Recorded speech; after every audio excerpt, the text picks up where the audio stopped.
Hi everybody, thanks for joining my channel. I'm Vanessa Kim. I'm currently writing a book called Saving Reason from Obliteration, and I'm putting my research here on this channel. Thank you very much for your comments and your own research that you contribute here. It's much appreciated. Please don't forget to subscribe and click the bell for my notifications. I generally put videos up twice a week. Today I'm talking about Robert Nozick.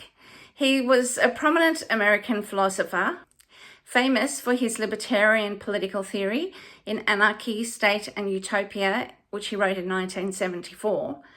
And then he's had very influential ideas in epistemology, for example, the truth tracking theory of knowledge.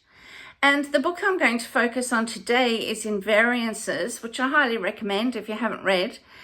It's Invariances, the Structure of the Objective World, which he wrote in 2001, which was Nozick's final book. So he turned to a very broad question, which was, what makes something objectively true or real? Nozick was interested in this idea of invariance, roughly what stays the same under various changes, as the key to objectivity in all these domains. And this book offers a sweeping theory of objective reality that spans truth, knowledge, ethics, consciousness, and more.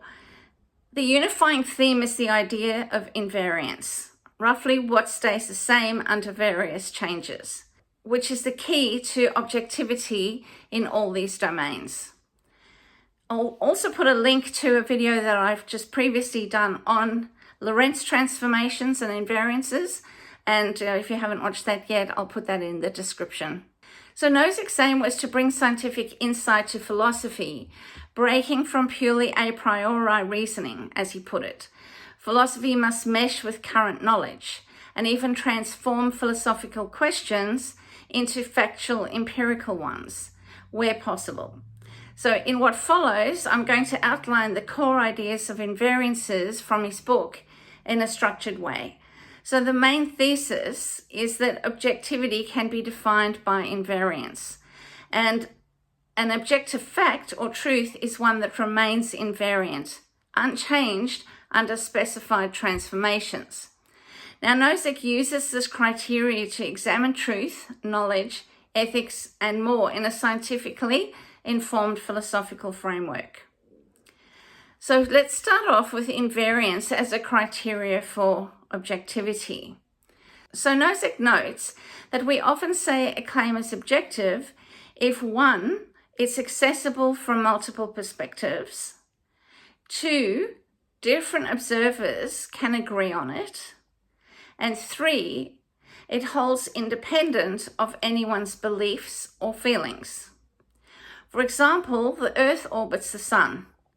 That is objective because anyone with the right means can observe the evidence for it. All observers can agree, and it's true regardless of what we believe. So these 3 points are very important to the whole argument as I go through Nozick's work. Going deeper, Nozick argues the most fundamental mark of the objective is invariance. In simple terms, something is objective if it stays the same under certain transformations. A fact is invariant when we change relevant conditions or viewpoints, and then the fact still holds. He calls the allowed changes admissible transformations, roughly the kinds of changes that shouldn't alter an objective truth. For example, who is observing or when and where it's being observed doesn't change or alter the objective truth. In fact, if a fact is invariant under changes of perspective, then anyone from any angle can observe it and agree on it. It doesn't depend on individual minds. So invariance under transformations is the mark of truth, as Nozick says. Reality's objective structure is what remains constant despite shifts in viewpoint, context, or perspective. So Nozick points to Einstein's theory of relativity for a vivid example of invariance. In relativity, measurements of space or time alone can differ from one observer to another, but a combined space-time interval remains the same for all observers. It's invariant under Lorentz transformations. That makes the space-time interval an objective feature of the world. By contrast, purely temporal or spatial distances vary with motion and aren't invariant absolutely. They are perspective dependent. So the takeaway from this is that the features that all observers agree on, like space-time intervals, are the objective ones. Consider a tree falling in a forest with no one around. Does it make a sound? According to Nozick, yes. If we identify sound with the physical invariant pressure waves in air rather than the subjective perception. The pressure waves have a specific frequency and wavelength that exist whether or not someone hears them. And certain of those properties, like the wave's speed, are invariant under shifts in observation frame. However, the experienced sound can vary between species or individuals. What a human hears versus a cat, for instance. So the objective core is the invariant waveform. The subjective experience, for example, pitch or loudness, can differ and is less objective. This illustrates how identifying invariances help distinguish an objective fact from appearance. The underlying physical event stays the same even if perceptions differ. Importantly, Nozick limits the transformations we consider. We don't demand a truth hold under every imaginable change, only under relevant or admissible changes. For example, a scientific law might only need to be invariant under spatial translation and time change, but not under changing the law's parameters arbitrarily. Nozick insists that to call something objective, we first specify the class of transformations under which it would remain true. If it does, it's objective relative to those transformations. For instance, the length of an object is invariant under rotations of the object, but not invariant if you allow stretching transformations. So length is objective with respect to rotation, though not under all possible transformations. In short, objectivity equals invariance. The more something withstands the shifts of perspective and context, the more invariant it is, which means the more objective it is.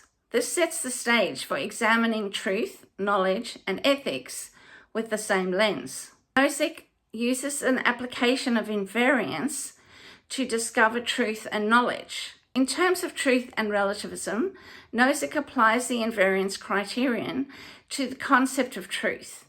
He entertains the idea of relative truth, the notion that truth might not be absolute and timeless, as a coherent position, and probes it seriously.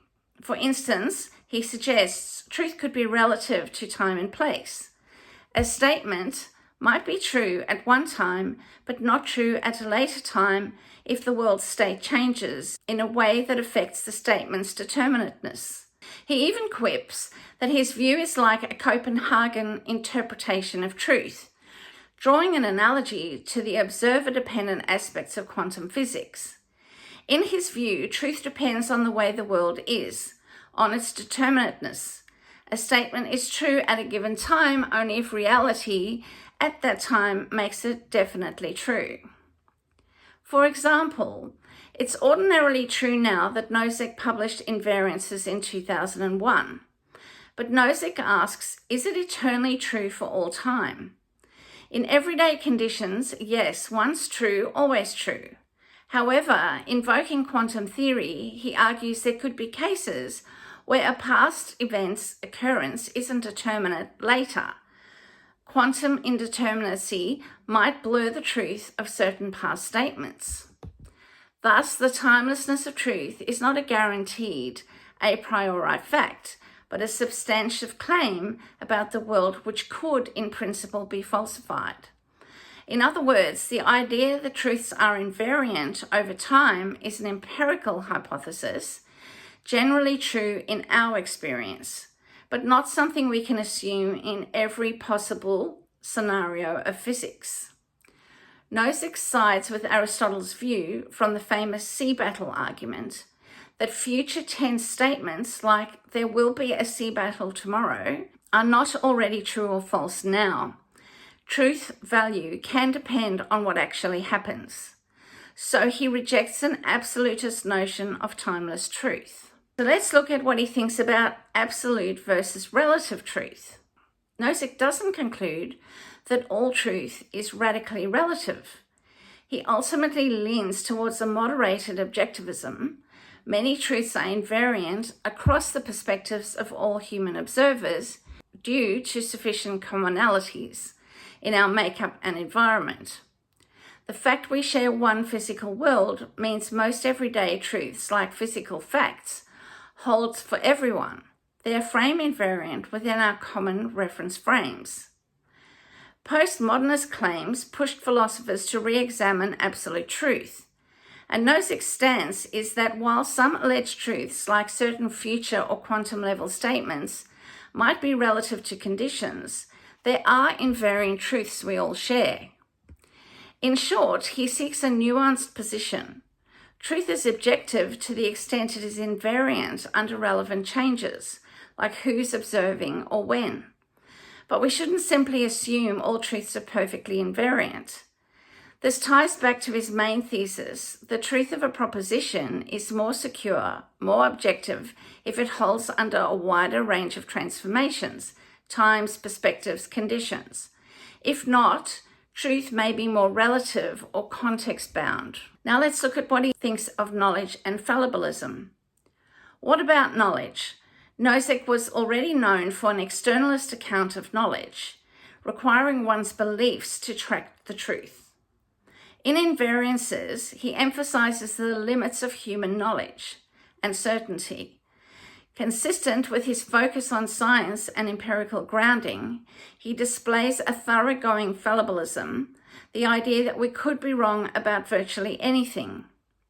Nozick is an ardent fallibilist. Nothing is beyond revision, not even logic or basic truths of the mind. And I do want to point out this is where he has a major difference with Ayn Rand. He notes that history shows even our common sense and fundamental beliefs about space, time, geometry, etc., have been upended by scientific advances, and no belief is absolutely safe from possible future revision. In a striking passage, he even allows that the law of non-contradiction, the logical rule that contradictions cannot be true, might conceivably be questioned or adjusted in some extremely delimited, motivated way. This doesn't mean he thinks logic is false, but it underscores his view that certainty is not attainable. We must always allow that our knowledge might be provisional. In terms of objective knowledge, given this fallibilism, how do we attain objective knowledge? Nozick's answer lies in a combination of function and invariance. We attain objective belief by filtering in what remains invariant across our checks and diverse perspectives. Scientific method, for example, tries experiments in different conditions. If a result replicates, for example, it is invariant, across those, we trust it more as objective knowledge. Nozick distrusts any claim of direct, infallible insight into necessary truths or values. He argues evolution wouldn't have given us a mystical faculty to just see all necessary truths. So all knowledge, even of logic and ethics, must be grounded in some empirical functional base. For him, knowing something objectively means our belief reliably hooks onto an invariant truth of the world, achieved through fallible but self-correcting processes. This is very much in the spirit of science. We never have incorrigible certainty, but by testing ideas under various transformations, times, observers, methods, we home in on claims that stay solid. Those earn the status of objective knowledge, but according to him, they're always tentative. In summary, Nozick applies invariance to truth by questioning the absoluteness of truth and tying truth to what is fixed across contexts. He extends this to knowledge by insisting that nothing is beyond possible doubt. Knowledge grows by finding claims that survive many potential refutations or changes. Objectivity in truth and knowledge is a matter of degree, depending on how invariant, and thus how perspective independent and robust our truths are. So I'm going to do more on Nozick's work in the future and also make more comparisons with Ayn Rand, but I thought this would be a great introduction. So thank you so much for listening, and I'll hopefully see you in a couple of days. Bye.